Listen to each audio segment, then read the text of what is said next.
반증 가능성이 있어야 돼요, 과학은. 과학은 반증의 가능성이 열려야 돼요. 그러니까 이런 문제, 그 포포가 들었던 예인데, 모든 백조는 희다 있죠? 그건 과학적 주장이 돼요. 왜냐하면 우리한테 열려 있잖아요. 무슨 소리인지 알죠? 호주에 검은 백조가 있거든요? 검은 백조 누군가가 한 마리만 딱 가져오면 모든 백조는 희지 않잖아요. 그럼 바뀌어야 되죠? 간혹, 아니, 대부분의 백조는 희다로.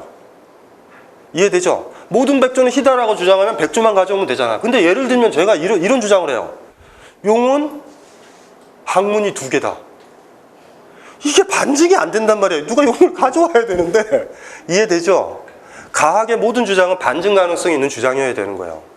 그런데 젊은 포포가 봤었을 때 변증법에서 얘기하는, 막시즘에서 얘기하는 사회주의 국가, 공산주의 국가나 이런 주장들, 다인의 진화론이라든가 이런 것들은 반증 가능성이 없는 주장인 거예요.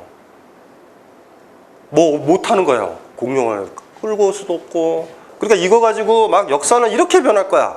노동자들이 힘을 합쳐서 노동자가 주인이 되는 세상이 올 거야 라고 비엔나에서도 막 주장을 한 거예요. 젊은 학생들이 뒤집어엎자! 막 뭐 이런 거예요. 비엔나의 분위기가. 근데 포포라는 어느 정도 약간 과학 좋아했고 아인슈타인 좋아했던 어떤 아이가 그런 거지. 그게 과학의 이루니까 우리 막 투쟁을 하려는 거거든요. 뭔가 잘못된 거예요. 지금 불의가 있는 거고 이걸 변화시켜야 되고 억압이 있는 거예요. 우리가 이러는데 어떤 한 아이가 그 한 아이가 포포인데 제가 포포라면 온 거예요. 딱 그때 그건 너희들이 얘기하는 건 진정한 과학적 이론이 아니야. 여러분들은 저한테 어떡할래요? 저 새끼는 저거 뭐야? 이래가지고 왕따가 실질적으로 포포는 돼요. 그러니까 제가 봤었을 때는 좀 곱게 자랐고 머리 그렇게 뭐 인간에 대한 거대한 감수성과 약한 자에 대한 감수성 없어요. 포포.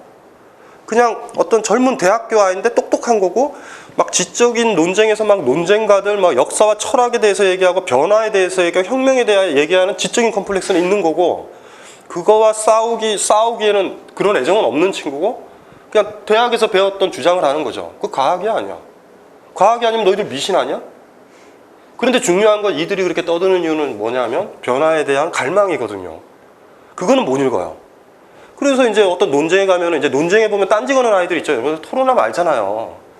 별 대안도 아닌데 막 이상한 이론적으로는 맞는데 막 너희들 뭐하니? 뭐 이런 얘기 하는 아이들 있잖아요. 내가 더 똑똑해 이러면서 이런 분위기가 포포가 젊었을 때 했어요. 딱 포포와 관련된 보고서나 일기를 읽어보면 내가 이런 놈을 만났으면 아예 안 만난다. 나는 이런 느낌이 들어요. 예를 보면 중요한 포인트는 사회를 변화시키고 하는 그 당시 1920세기 초에 그 비엔나의 그 열정적인 분위기로 봤으면 그들이 잘못된 이론을 만들 수 있고 이럴 수도 있지만 인간이 인간을 꿈꾸고 변화시키는데 그것들 자체는 좀 다른 문제거든요. 그게 어떤 주어진 현상을 자기가 거리를 둬가지고 관찰하는 문제 아니라 내가 개입하는 문제란 말이에요. 이해되시죠? 막말로 얘기해서 인간들이요 사회를 변화시키려고 대동단결해서 합의하면 사회는 좋아지죠. 근데 물러나와서 기존에 돌아갔던 대로 있어서의 문제잖아요. 근데 포포는 그 안에 실천을 하겠다든가 어떻게 가겠다든가 아니라 그냥 거기에 이렇게 거리를 두고 있는 아이예요. 그런 젊은 대학생이라 보면 돼요. 어쨌든지 간에 그런 와중에 이제 포포가 생각한 게 반증 가능성이에요. 과학은. 요 기준은